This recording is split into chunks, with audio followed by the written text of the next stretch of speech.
Welcome back to another episode of Explore the Spectrum. I'm your host, Janetta Bryant, and we have Dr. Stephanie Holmes with us today. Hi, Stephanie. How are you? I'm so excited to be here. Thank you for thinking of me. Well, you have so much to contribute to our community, and you get to contribute on multiple levels, right? Not only as a professional, but as a mom who has been impacted with a diagnosis in your world, as a wife, as so many different hats that you get to wear. And I hope that you can take a moment and kind of share your story or what's led you to how you work in the community. Absolutely. So the Reader's Digest version that I usually say is, coming out of school, I worked to become a licensed professional counselor in the state of North Carolina when I lived there. And I just usually say I was kind of minding my own business, doing marriage and family practice, being in my community. And then in early 2000s, we were just experiencing some challenges with my daughter, not knowing what that was. I remembered somewhere in one of my classes, there was this thing called Asperger's syndrome that I would never, ever see because it was 1 in 10,000 people, and it certainly didn't affect girls. I was starting to wonder if that is possibly what I am observing here. The long story short was we had a lot of issues with school, had a lot of issues trying to find professionals that really knew how to support our family. And then once we kind of got on the other side of it, we ended up moving to Georgia. I let go of my LPC and started doing some other work in the field. I decided to kind of be the resource that I didn't have. And then now I'm working on trying to train people to be the resources that are lacking for marriages and family that are impacted by neurodiversity or autism. Yeah, you're like one of our other guests who spoke to a moment ago. You're a trailblazer. You're one of the people that left breadcrumbs for folks like me to find, because you were trying to find answers when answers weren't readily available. And being that resource through your podcast that you do and through your counseling services is just, it's a wealth of knowledge that people can tap into. You're even more unique than most of us, though, because you deal with neurodiverse marriage counseling. And that has its own impact. And, all of our kids, we hope that they grow up to be independent and to be able to lead full lives. And included in that is that we hope that they get married and that they have a family and they have this future, right? But I imagine a lot comes with trying to help a neurodiverse marriage counseling session. Tell us more about that angle. I kind of see there's kind of two different phases. Thankfully, for kids and teens now, we've got better diagnostics. And so for those who get married knowing that they're on the spectrum and their spouse knows that they're on the spectrum, there's a little different bit of a story.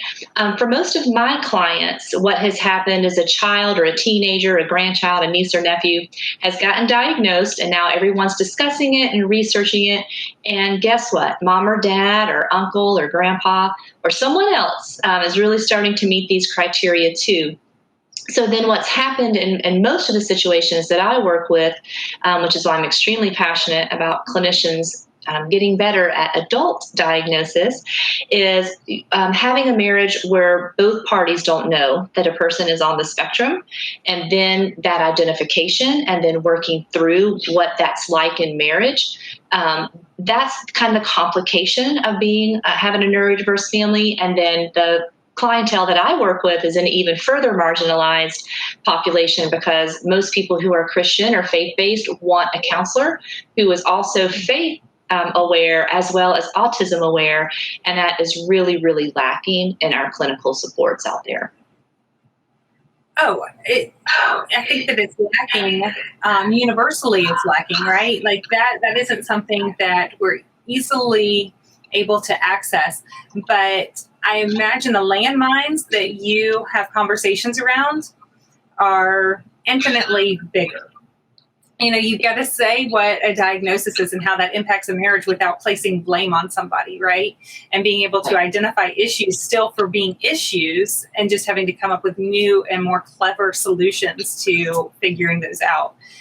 Now you, like I said, you get to come at this from so many different angles as a mom warrior on helping your daughter thrive and be successful.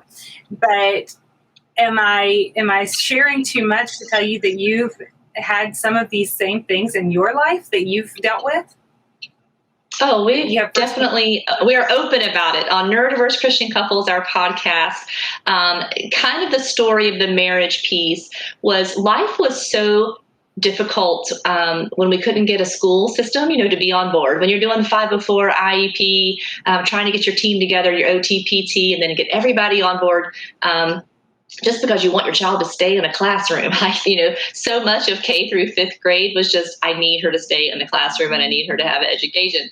The kind of marriage difficulties kind of slid under the radar a little bit because things were just so focused. And then my second child, although she's not on the spectrum, when she was younger, she did have speech and hearing impairment. And she did get the diagnosis of pervasive developmental disorder, NOS, which would become ADD, inattentive type.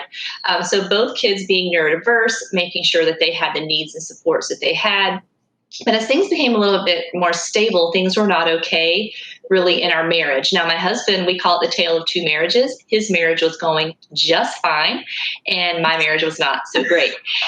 So we started thinking about, I had thought my husband was pushing back on my daughter's diagnosis because when we were kind of going through the process, he would say, well, I do that, or I think that way, or what's wrong with that? Or they just need to let her be. And I was like, why are you pushing back on us trying to get our daughter help? And now I realize he was self-identifying. And so, short story, we ended up coming to Georgia and things are more stable with our kids. And then we really started exploring, is this possible that, he's on the spectrum too? Like, how would I miss this as a professional? All my research into autism and Asperger's, how could I possibly miss it? As I started doing research on adults on the spectrum, we did come to find that out. And then my husband and I, when we decided we wanted to do Neurodiverse Christian Couples together, he wanted to make sure he wanted to have an official diagnosis. So in 2019, we found someone who specialized up in the Baltimore area for adult diagnoses, and he did receive an official diagnosis. And then we felt like we could legitimately call ourselves a neurodiverse Christian couple. And then we really felt like we wanted to minister and serve couples who are like us. And then also we feel called to train pastors, clergy, coaches, and counselors on how to better serve and be equipped for adult autism and people of faith. I just commend you for all of the work that you're doing, and I'm so excited to not only be able to know that, well, I personally get to know you in some fashion, but to know that our families can get to know you. Where would they find you if they're wanting to get more information or to be able to listen to y'all? How do they find you? So the easiest way would be www.christianneurodiversemarriage.com. That's kind of the center of where things land. On that very front homepage, you hit Listen Now, and that will take you to the catalog of all of our podcasts.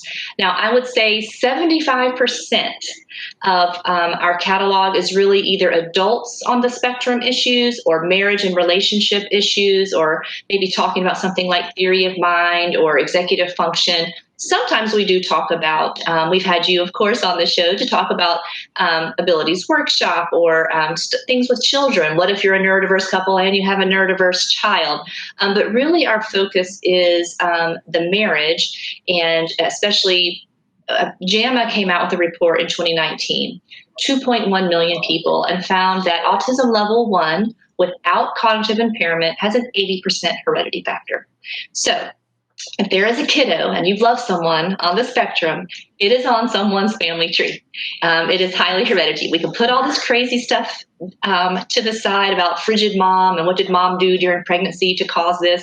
It's highly hereditary. So as you are learning about it and learning to love autism in your family, there are probably more family members who are. And so that is going to impact a marriage relationship. And so while I like to keep things positive, we also have to talk about the challenges. So you can imagine if someone's on the spectrum, just because they get married doesn't mean they don't have meltdowns or dysregulation anymore. It doesn't mean the special interest went away. It doesn't mean that routines went away.